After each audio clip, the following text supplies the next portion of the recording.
روزے کی نیت کیسے کریں؟ روزے کی نیت کیسے کی جاتی ہے؟ اگر سحری میں آنکھ نہ کھلے تو روزے کا کیا حکم ہے؟ دیکھیں، روزے کی نیت بس دل میں کی جاتی ہے. رمضان میں تو سب کی نیت ہوتی ہے. جو سحری کر رہا ہے تو اس لیے کر رہا ہے نا کہ روزہ رکھے گا، تو اتنی نیت کافی ہے. یہ جو مشہور دعا ہے وہ بھی صومی غد نویت من شہر رمضان، یہ کسی حدیث سے ثابت نہیں ہے، تو بس دل میں نیت کافی ہے. تو البتہ جو قضا روزہ ہے نا، قضا روزہ رمضان کا، جب آپ قضا روزہ کریں تو پھر نیت صبح صادق سے پہلے ضروری ہے. اور اگر قضا روزہ نہیں رکھ رہے، نفلی روزہ رکھ رہے ہیں یا رمضان کا روزہ رکھ رہے ہیں رمضان کے اندر، تو پھر نصف النہار سے پہلے بھی نیت کافی ہے. نصف النہار کا مطلب یہ ہوتا ہے صبح صادق سے لے کے غروب آفتاب تک جتنے گھنٹے بنتے ہیں نا، تو آدھا ٹائم گزرنے سے پہلے. جیسے روزہ اگر 14 گھنٹے کا روزہ ہے تو صبح صادق سے لے کے 7 گھنٹے گزرنے سے پہلے تک آپ روزے کی نیت کر سکتے ہیں. تو اگر کسی کی سحری میں آنکھ نہ کھلے اور رمضان میں، تو جیسے ہی آنکھ کھلے بس وہ اسی وقت نیت کر لے، کیونکہ رمضان کا روزہ چھوڑنا کبیرہ گناہ ہے، وہ نہیں چھوڑ سکتے. اگر سحری میں آنکھ نہ کھلے تو بھی نہیں چھوڑ سکتے. بعض لوگ کم ہمت ہی کرتے ہیں کہ جی سحری میں آنکھ نہیں کھلی، دن بہت لمبا ہے، رات کو کھانا بھی تسلی سے نہیں کھایا تھا تو روزہ چھوڑ دیں. نہ، آپ کو روزہ چھوڑنے کی اجازت نہیں ہے. روزہ آپ کو رکھنا پڑے گا، چاہے افطاری میں ڈٹ کے کھایا ہو یا نہ کھایا ہو، رات کو ڈنر کرنا یاد رہا ہو یا بھول گئے ہو، صبح سحری میں آنکھ کھلی ہو یا نہ کھلی ہو، رمضان کا روزہ آپ نہیں چھوڑ سکتے سوائے اس کے کہ آپ سفر میں ہو یا آپ بیمار ہوں. اس کے علاوہ آپ کے لیے اجازت نہیں ہے. سحری اور افطاری اذان سے کریں یا وقت سے؟ سحری اور افطاری کا تعلق اذان سے ہے یا وقت دیکھ کر سحر و افطار کرنا چاہیے؟ وقت سے اس کا تعلق ہے، اذان سے نہیں ہے. اذانیں بعض دفعہ غلط ہو جاتی ہیں. بعض اہل حدیث حضرات یہ کرتے ہیں کہ سورج ابھی آدھا غروب ہوتا ہے تو وہ اذانیں دے کے سب کا روزہ توڑوا دیتے ہیں، خراب کر دیتے ہیں. تو میں نہیں کہتا سارے اہل حدیث ایسا کرتے، لیکن ان اہل حدیث کی خدمت میں گزارش ہے کہ خدارا آپ اپنا مسلک دوسروں پہ تھوپتے کیوں ہیں؟ اگر آپ کی رائے یہ ہے کہ آدھا سورج غروب ہونے پر افطار جائز ہے تو آپ کر لیں، لیکن آپ اذان دے کے سب کے روزے توڑوا دیتے ہیں اور اپنی رائے سب پہ مسلط کرتے ہیں، تو یہ بہت غلط ہے، یہ بہت زیادتی ہے. نہیں، آپ اختلافی، آپ ایک مسئلہ ہے تو اس میں اپنی رائے زبردستی ٹھوس کیوں رہے ہیں آپ دوسرے کے اوپر؟ بعض دفعہ ایسے ہوئے ہیں واقعات کہ کسی اہل حدیث کی مسجد سے اذان ہی پہلے ہو گئی، ان سے پوچھا گیا تو کہہ رہے ہیں ہمارے مسلک میں اور یہ حدیث کی روشنی میں جائز ہے، حالانکہ ایسا نہیں ہے. حدیث سے آپ کی ایک رائے ہے، آپ نے حدیث کی ایک تشریح کی ہے، تو اس تشریح کی وجہ سے آپ کی یہ رائے ہے نا، تو آپ اپنی رائے دوسری کے رائے پہ مت تھوپیں مت اس کو. تو اس لیے اگر کسی نے اذان سن کے روزہ افطار کر لیا اور بعد میں دیکھا کہ ٹائم ابھی داخل نہیں ہوا تھا تو اس کا روزہ ٹوٹ گیا، اس کو قضا کرنی پڑے گی. اور اگر پتا تھا اس کو کہ روزے کا ٹائم ابھی شروع نہیں ہوا، سورج مکمل غروب نہیں ہوا ہے، پھر بھی اس نے اذان سن کے روزہ توڑ دیا تو پھر کفارہ بھی لازم ہوگا اس کے اوپر. تو اس لیے اذان کے بجائے نا جو سحر افطار کے جو ٹائم کے جو جدول ملتے ہیں، نقشے ملتے ہیں، ان کو دیکھا کریں اور اس سے بھی احتیاطاً 2 منٹ بعد روزہ کھولیں. یہ جو حدیث میں آتا ہے کہ جلدی افطار کا ہمیں حکم ہے، تو بالکل ایسا ہی ہے، لیکن جلدی کا مطلب یقین تو ہو کہ سورج غروب ہو گیا ہے.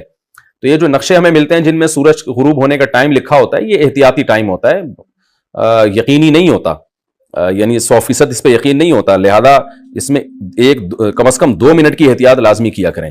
میرا یہ معمول ہے ہمیشہ سے کہ اگر سورج غروب ہونے کا ٹائم 6:30 لکھا ہوا ہے تو میں 6:32 پہ افطار کرتا ہوں.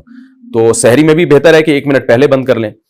تو اس لیے اس میں احتیاط کے پہلو کو پر عمل کرنا چاہیے. ہاں، اگر آپ نے کئی بار تجربے کے بعد دیکھ لیا کہ ہماری مسجد کی اذان صحیح ٹائم پہ ہوتی ہے، جو غروب آفتاب کا ٹائم لکھا ہے اس سے 2 منٹ بعد ہوتی ہے، تو پھر آپ اذان پہ افطار کر لیں. میں جہاں رہتا ہوں یہاں ہم نے مؤذن کو پابند بنایا ہوا ہے کہ بھائی جو غروب آفتاب کا ٹائم ہے، جو ایگزیکٹ ٹائم ہے نا، اس سے 2 منٹ کے بعد آپ نے اذان دینی ہے، تو وہ دیتے ہیں. اس طرح پھر ہمیں اطمینان ہوتا ہے کہ اذان صحیح ٹائم پہ ہو رہی ہے، تو پھر آپ اذان پہ افطار کر سکتے ہیں. سارا دن محنت کی ہے تو 1-2 منٹ میں کیا جلد بازی کر کے کیا کر لیں گے بھائی؟ کیوں اپنے روزے کو مشکوک بناتے ہیں؟ سحری کے وقت میں اختلاف، عوام کیا کرے؟ سحری کے وقت میں اختلاف کے بارے میں رہنمائی فرمائیں. عوام اس اختلاف میں کیا کرے؟ جی ہاں، سحری کے وقت میں یہ اختلاف ہے کہ 18 ڈگری پہ سحری کا وقت ختم ہوتا ہے یا 15 ڈگری جب سورج آ جاتا ہے. ہمارے شیخ حضرت مفتی رشید احمد صاحب رودیہانوی رحمۃ اللہ علیہ رحمہ اللہ تعالیٰ فلکیات کے بہت ایکسپرٹ تھے، ماہر تھے. ان کی رائے یہ تھی کہ 15 ڈگری پہ جب سورج آتا ہے تو سحری کا وقت ختم ہوتا ہے.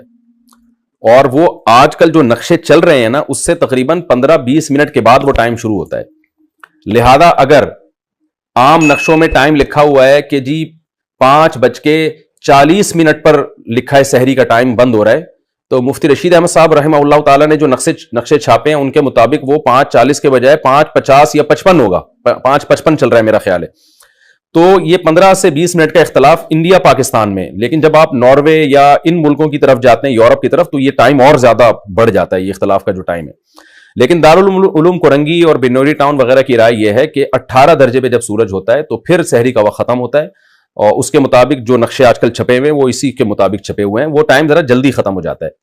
اب یہ اختلاف ہے, تو اس میں اگر آپ مجھ سے پوچھتے ہیں کہ صحیح قول کیا ہے, تو صحیح قول ہماری رائے میں مفتی رشید احمد صاحب کا قول صحیح ہے. وجہ اس کی ہے کہ وہ مشاہدے پر مبنی ہے. آپ نیوٹرل ہو کے اگر مشاہدہ کریں, یعنی نقشوں کو دائیں طرف رکھیں آپ, اور کسی سے کچھ بھی نہ سنیں آپ, کیونکہ آپ کسی کو ساتھ لے کے جائیں گے نا تو وہ پھر آپ کو نیوٹرل رہنے نہیں دے گا. کسی بھی قول والے کو لے جائیں گے وہ نیوٹرل نہیں رہنے دے گا آپ کو.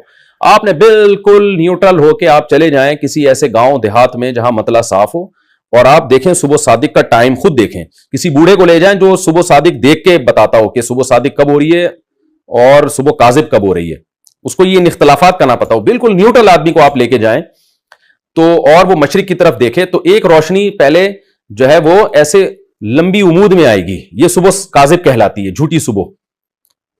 اور پھر ایک روشنی ایسے امود میں پھیلنا شروع ہوگی جس کے بعد پھر روشنی ہی روشنی پھیلتی چلی جاتی ہے, یہ ہے صبح صادق. تو اس پر پوری امت کا اجماع ہے کہ پہلے صبح کاذب ہوتی ہے پھر صبح صادق ہوتی ہے. تو جب آپ اپنی آنکھوں سے دیکھیں گے بالکل نیوٹرل ہو کے, تو پھر آپ دیکھیں صبح صادق کا ٹائم کب ہو رہا ہے.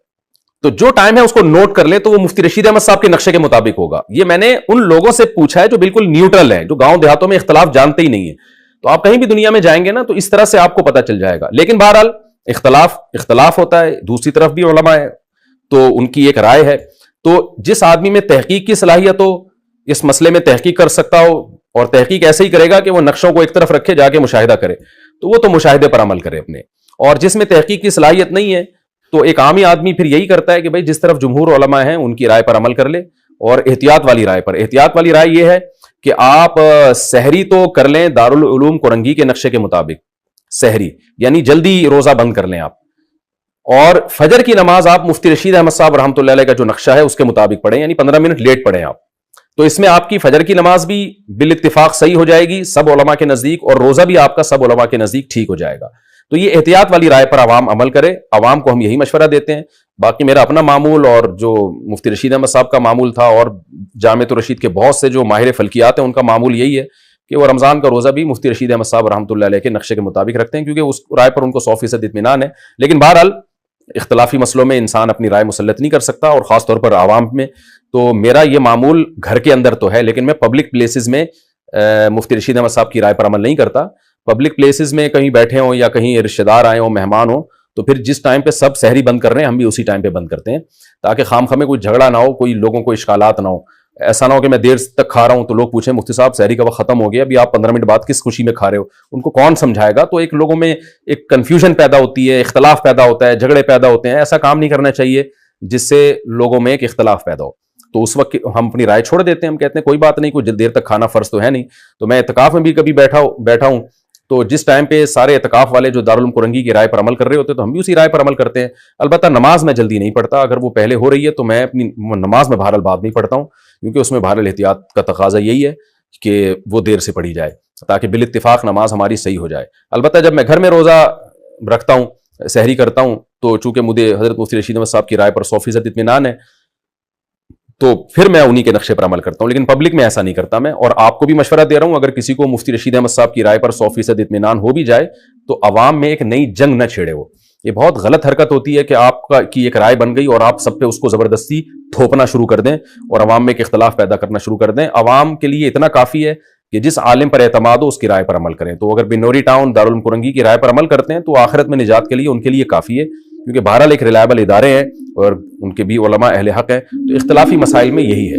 اختلافی اور بھی دیکھیں نا, امام شافعی کا کسی مسئلے میں اختلاف, امام حنیفہ ایک طرف, امام شافعی ایک طرف. تو جو ان اختلافی مسائل میں کرتے ہیں یہاں بھی وہی کر لینا چاہیے کہ آپ کو جس رائے پر اعتماد و عمل کریں دوسرے پر نکیر نہ کریں, آپ اس کو برا بلا نہ کہیں. تو سب سے بہتر عوام کے لیے احتیاط والی رائے ہے کہ سحری دارالعلوم کرنگی کے نقشے کے مطابق بند کریں اور نماز مفتی رشید احمد صاحب رحمۃ اللہ علیہ کے نقشے کے مطابق پڑھیں. اچھا, یہ مفتی رشید احمد صاحب رحمہ اللہ کی جو رائے ہے یہ ان کی اکیلے کی نہیں ہے, دنیا میں اور بڑے بڑے ماہر فلکیات ہیں جو اسی رائے کے قائل ہیں. اور موبائل میں اپلیکیشن میں بھی ایسا ہے کہ آپ جب نارتھ امریکہ کے ادارے کی جو تحقیق ہے صبح صادق کی، وہ جب اپنے موبائل میں ڈاؤن لوڈ کریں گے تو وہ مفتی رشید احمد صاحب رحمۃ اللہ علیہ کی رائے والی رائے ہی کو وہاں کے سائنٹسٹ فالو کرتے ہیں. کراچی یونیورسٹی میں بھی بہت سے ایسے سائنٹسٹ ہیں جو فلکیات کے ماہر ہیں، وہ بھی مفتی رشید احمد صاحب رحمۃ اللہ علیہ کی رائے کو اس بارے میں صحیح قرار دیتے ہیں. بہرحال اختلاف ہے تو احتیاط پر عمل کریں، زیادہ بہتر ہے. حالت جنابت میں روزے کا حکم، کیا حالت جنابت میں روزہ ہو جاتا ہے؟ جی ہاں، حالت جنابت کا روزے سے کوئی تعلق نہیں ہے، ہو جاتا ہے. البتہ نماز حالت جنابت میں نہیں ہوتی. بعض لڑکوں کو احتلام ہو جاتا ہے تو صبح وہ بغیر غسل کے سحری کر لیتے ہیں تو پریشان ہوتے ہیں، تو کوئی بات نہیں، آپ بغیر غسل کے سحری کر لیں اور پھر نماز سے پہلے آپ غسل کر لیں. منہ میں غلطی سے پانی چلا گیا تو روزہ کیا ٹوٹ جائے گا؟ اگر غلطی سے منہ میں پانی چلا جائے تو روزہ ٹوٹ جائے گا اور صرف قضا ہوگی یا کفارہ بھی ہوگا؟ ایک ہوتا ہے بھولے سے پانی پی لینا، تو بھولے سے پانی پینے سے تو روزہ بھی نہیں ٹوٹتا، کفارہ بھی نہیں ہوتا. ایک ہے غلطی سے پانی چلا جانا، یعنی آپ کو روزہ یاد تھا اور آپ نے منہ میں کلی کی اور غلطی سے منہ میں چلا گیا، وہ روک ہی نہیں سکے پانی، تو پھر روزہ ٹوٹ جائے گا آپ کا. ایسی کوئی حدیث ہمارے پاس نہیں ہے جس میں آتا ہے کہ غلطی سے پانی پینے سے بھی روزہ نہیں ٹوٹتا. بھولے سے ہے، غلطی کا نہیں ہے. تو غلطی سے چلا گیا تو یہ چونکہ آپ کی غفلت ہے لہذا روزہ ٹوٹ جائے گا، لیکن کفارہ نہیں ہوگا کیونکہ جان کر آپ نے نہیں کیا، صرف قضا ہوگی. روزہ نہیں رکھا تو صرف قضا اور کفارے کا حکم. اگر کوئی شخص جان بوجھ کر روزہ نہ رکھے تو بعد میں قضا کرے گا یا کفارہ بھی دے گا؟ اگر روزہ رکھا ہی نہیں ہے تو پھر صرف قضا کرے گا، کفارہ نہیں دے گا، اور بہت بڑا کبیرہ گناہ بھی ہوگا، مرتکب ہوگا گناہ کا. اور اگر توڑ دیا تو پھر کفارہ بھی ہے 60 روزوں کا. روزہ توڑنے کا کیا وبال ہے؟ جان بوجھ کر روزہ توڑنے کا رواج بڑھتا جا رہا ہے، اس بارے میں کچھ ارشاد فرما دیں. بہت بڑا جرم ہے رمضان کا روزہ چھوڑنا بھی اور توڑنا بھی. چھوڑ دیا تو قضا رکھنی پڑے گی اور گناہ بھی ہوگا، توبہ بھی کرنی پڑے گی. اور دیا تو کفارہ ہے. کفارہ کیا ہے؟ 60 روزے لگاتار رکھنے پڑیں گے. دسمبر جنوری میں رکھ لیں جب دن ٹھنڈے ہوتے ہیں، بیچ میں ایک دن کا بھی ناغہ ہو گیا چاہے بیماری سے ہوا ہو تو پھر دوبارہ سے 60 رکھنے پڑیں گے. البتہ عورت کو مینسز کی وجہ سے جو ناغہ ہوتا ہے وہ معاف ہے، تو ورنہ کنٹینیو 60 روزے آپ کو رکھنے پڑیں گے. اور جو بوڑھے لوگ ہوتے ہیں روزہ رکھنے کی طاقت ہی ختم ہو گئی ان میں، پھر وہ 60 غریبوں کو 2 ٹائم تک کھانا کھلائیں گے. جوان آدمی جو روزہ رکھ سکتا ہو اس کو 60 غریبوں کو کھانا کھلانے سے کفارہ ادا نہیں ہوگا، اس کو 60 روزے ہی رکھنے پڑیں گے.